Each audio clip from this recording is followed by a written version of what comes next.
the 15th of September, 1954, 11:42 p.m., Lucky's Palace Casino, Las Vegas.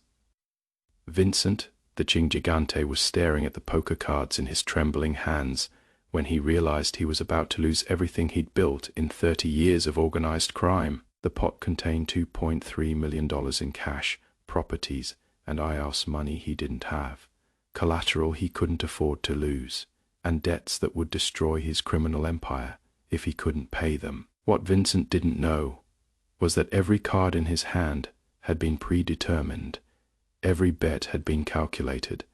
and every dollar he thought he was winning had actually been drawing him deeper into the most sophisticated debt trap in gambling history. Lucky Luciano, sitting 4,000 miles away in his Italian exile, was orchestrating Vincent's financial destruction through a casino operation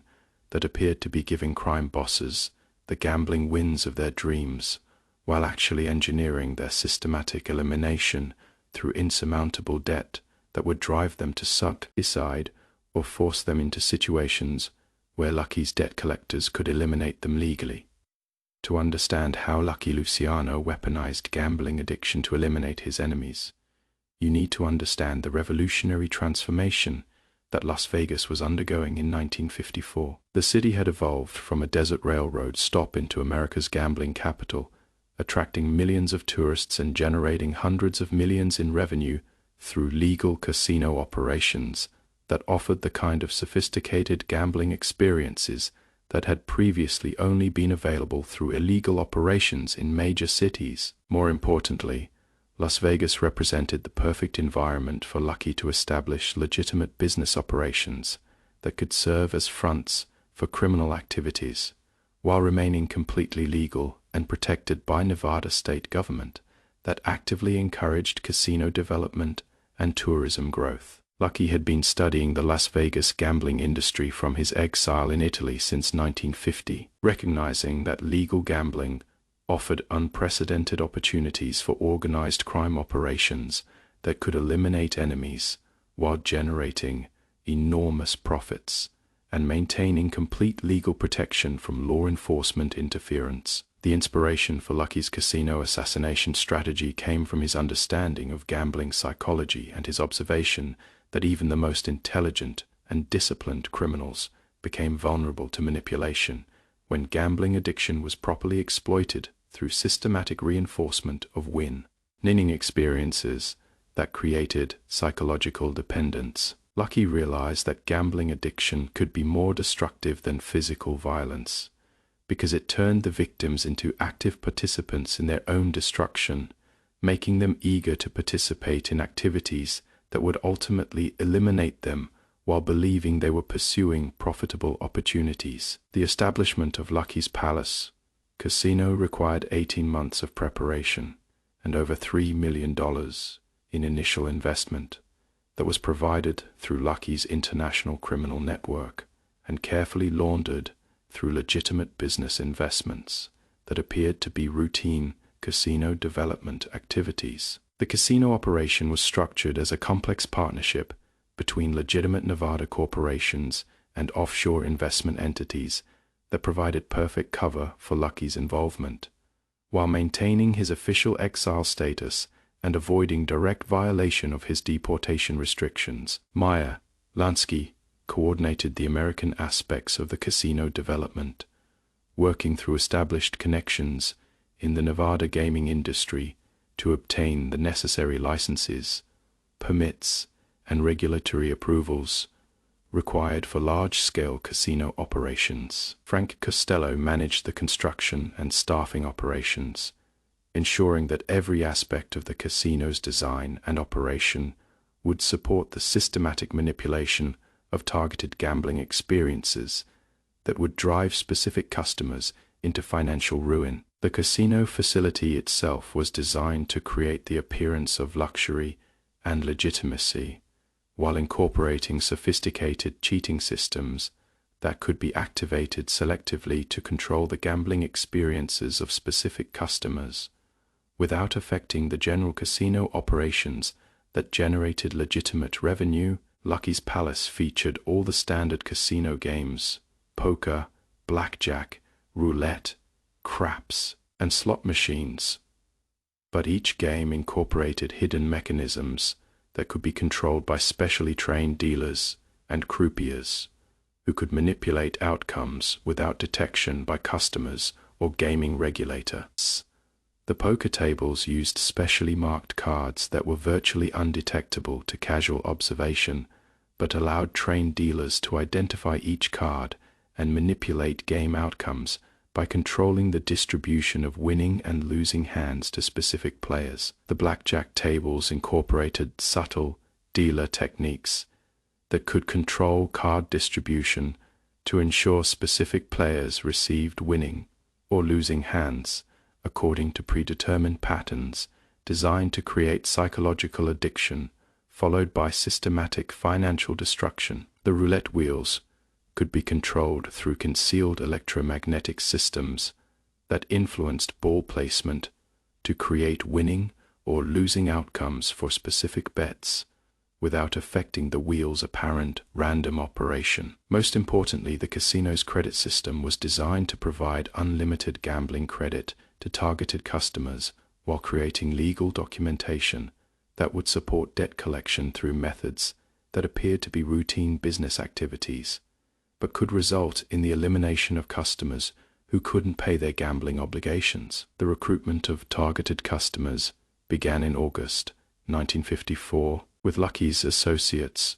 identifying organized crime figures who posed threats to Lucky's interests and could be lured to Las Vegas through carefully orchestrated invitations that would appear to be legitimate business or recreational opportunities. Vincent Gigante was the primary target for the initial casino operation. Gigante controlled significant gambling operations in New York and New Jersey,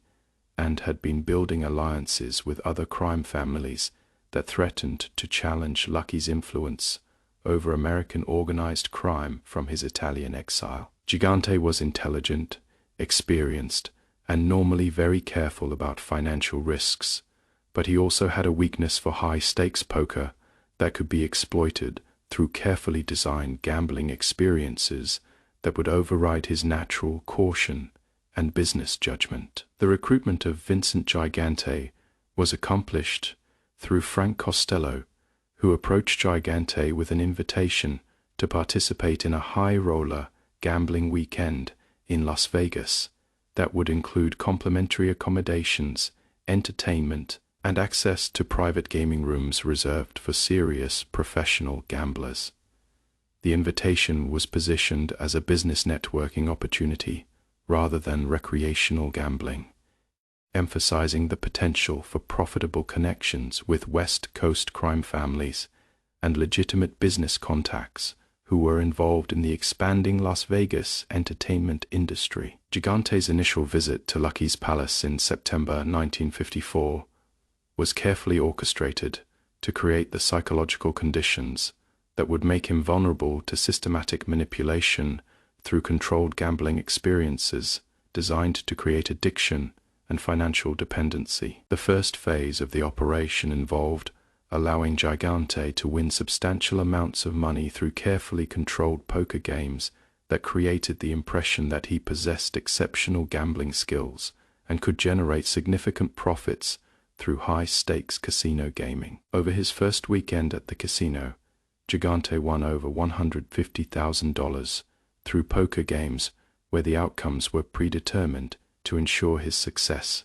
while maintaining the appearance of legitimate gambling competition with other high-stakes players. The winning experiences were designed to create psychological addiction by triggering the neurological reward systems that make gambling compulsive, while convincing Gigante that he had discovered a reliable source of income that could supplement his criminal enterprises. More importantly, the winning streak convinced Gigante that he could use casino gambling to generate the large amounts of cash that organized crime operations required, while avoiding the risks associated with traditional criminal activities that were increasingly scrutinized by federal law enforcement. The second phase of the operation involved gradually increasing the stakes and complexity of Gigante's gambling activities, while introducing credit arrangements that would allow him to bet amounts far beyond his available cash resources. Lucky's Palace offered Gigante unlimited gambling credit, backed by his legitimate business assets and criminal operation revenues, creating the legal documentation necessary to support debt collection activities that would be protected by Nevada state law and federal commercial regulations. The credit system was presented as a standard casino service provided to high-value customers, but it was actually designed to create legal mechanisms that would allow Lucky's organization to claim ownership of Gigante's assets and operations if he accumulated gambling debts that exceeded his ability to pay. Over a period of 6 months, Gigante's gambling activities escalated from weekend recreation to compulsive behavior that consumed increasing amounts of his time, attention, and financial resources, while generating psychological addiction that made rational decision-making increasingly difficult. The casino's psychological manipulation techniques included carefully timed winning and losing experiences designed to maintain Gigante's belief that he could control gambling outcomes through skill and strategy, while actually ensuring that his long-term results would be systematically negative. The third phase of the operation involved transitioning Gigante from winning experiences to losing experiences through gradually increasing the difficulty of the gambling challenges, while maintaining his psychological addiction and confidence in his gambling abilities. The transition was accomplished through subtle changes in game conditions that appeared to be natural variations in gambling luck, but were actually carefully controlled manipulations designed to reverse Gigante's financial position while maintaining his psychological commitment to continued gambling. The poker games began incorporating more sophisticated cheating techniques that ensured Gigante would lose increasing amounts, while believing that his losses were due to temporary bad luck that could be reversed through continued play and improved strategy. The psychological manipulation was enhanced through casino staff members who encouraged Gigante's continued gambling by expressing confidence in his abilities, offering strategic advice that appeared helpful but was actually designed to increase his losses, and providing emotional support that reinforced his addiction while discouraging rational analysis of his deteriorating financial position. By March 1955, 6 months after his initial visit to Lucky's Palace, Vincent Gigante had accumulated gambling debts of over $1.8 million, while believing that he was on the verge of a winning streak that would recover his losses and generate substantial profits. The debt accumulation was documented through Nevada state gaming regulations that provided legal protection for Lucky's casino while creating enforceable obligations that could be pursued through state and federal court systems if Gigante failed to pay his gambling obligations. More importantly, the debt exceeded Gigante's liquid assets and required him to pledge his criminal operation revenues and legitimate business properties as collateral for continued gambling credit, effectively transferring control of his empire to Lucky's organization. The fourth phase of the operation involved accelerating Gigante's financial destruction through increased gambling stakes and shortened payment schedules that would force him into impossible financial situations that could only be resolved through surrender of his criminal operations or elimination through DBT collection activities. The casino increased Gigante's gambling credit limits, while reducing the time allowed for debt repayment, creating financial pressures that made it impossible for him to meet his obligations through legitimate business activities or normal criminal operation revenues. The financial pressure was enhanced through psychological manipulation that convinced Gigante that his only hope for financial recovery was continued gambling that would generate the winnings necessary to pay his debts and restore his financial position. The casino staff provided Gigante with detailed analysis of his gambling performance that suggested specific strategies and betting patterns that would supposedly guarantee future wins, but were actually designed to increase his losses, while maintaining his psychological commitment to continued gambling. By September 1955, exactly 1 year after his initial visit to Lucky's palace, Vincent Gigante had accumulated gambling debts of over $4.2 million and had pledged virtually all of his assets and criminal operation revenues as collateral for casino credit that he could never realistically repay. The debt structure had been carefully designed to make repayment impossible, while creating legal obligations that would allow Lucky's organization to claim ownership of Gigante's entire criminal empire through legitimate debt collection procedures protected by Nevada state law. More importantly, the debt collection could be accomplished without violence or criminal activity, making it impossible for law enforcement to intervene or for Gigante's associates to retaliate against Lucky's organization. The final phase of the operation involved presenting Gigante with the choice between surrendering his criminal operations to Lucky's control or facing debt collection procedures that would result in his financial destruction and potential elimination through legal means. The ultimatum was delivered by Meyer Lansky during a private meeting at Lucky's palace on the 15th of October 1955. Lansky explained that Gigante's gambling debts had reached levels that required immediate resolution and that the casino was prepared to pursue all legal remedies available under Nevada state law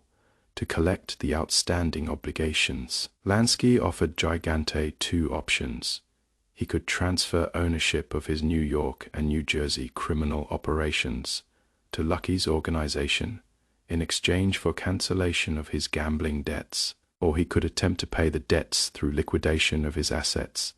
while facing the certainty that debt collection procedures would destroy his criminal empire and potentially result in his elimination. Gigante initially attempted to negotiate alternative arrangements, including extended payment schedules and partial debt forgiveness. But Lansky explained that the casino's legal obligations to its investors and regulatory authorities made such arrangements impossible. More importantly, Lansky revealed that Gigante's gambling activities had been documented in detail and that the casino possessed evidence of his criminal operation revenues that could be provided to federal law enforcement if legal debt collection procedures were initiated. The revelation that his gambling activities had created legal vulnerabilities that could be exploited by law enforcement made Gigante realize that resistance to Lucky's demands would result not only in financial destruction,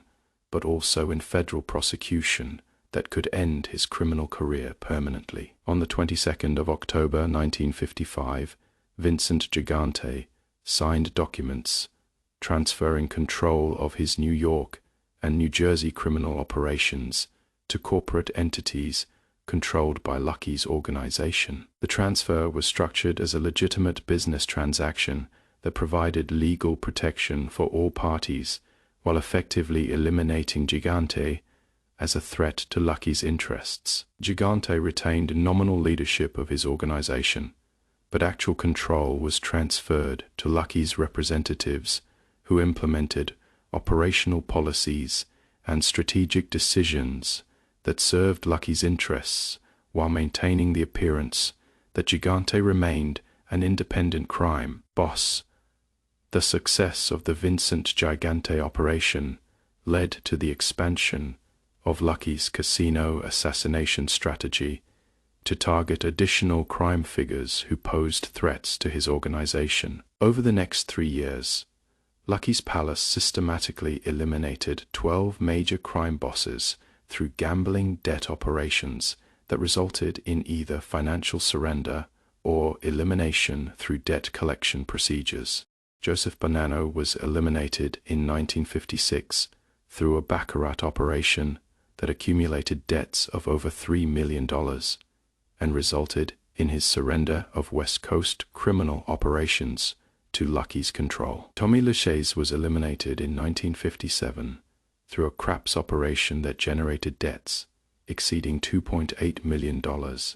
and forced him to transfer his construction and labor union operations to Lucky's organization. Albert Anastasia attempted to resist debt collection procedures in 1957 and was eliminated by professional debt collectors on the 25th of October while getting a haircut at the Park Sheraton Hotel barbershop in Manhattan. The elimination was accomplished through methods that appeared to be routine criminal violence, but were actually legal debt collection activities protected by Nevada commercial law. By 1958, Lucky Luciano had used gambling debt operations to eliminate or control 15 major crime figures while generating over $12 million in legitimate casino revenue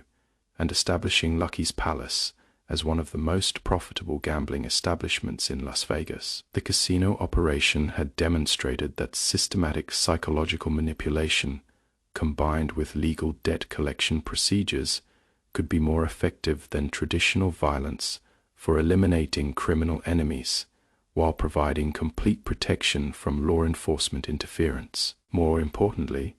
the gambling debt strategy had allowed Lucky to rebuild his criminal empire from Italian exile by acquiring control of American organized crime operations through legitimate business transactions that could not be challenged by federal law enforcement or rival crime families. The psychological impact of Lucky's casino operation extended far beyond the immediate elimination of specific enemies. Other crime figures realized that Lucky possessed capabilities that made traditional security measures useless, and that could eliminate even the most careful and intelligent criminals through methods that appeared to be legitimate business activities. The fear generated by the casino operations was more effective than physical violence because it was based on the understanding that Lucky could eliminate enemies through legal means that provided no opportunity for retaliation or resistance. Federal law enforcement agencies investigated Lucky's Palace extensively, but found no evidence of illegal gambling activities or criminal conspiracy. The casino operated within all applicable regulations and provided legitimate gambling services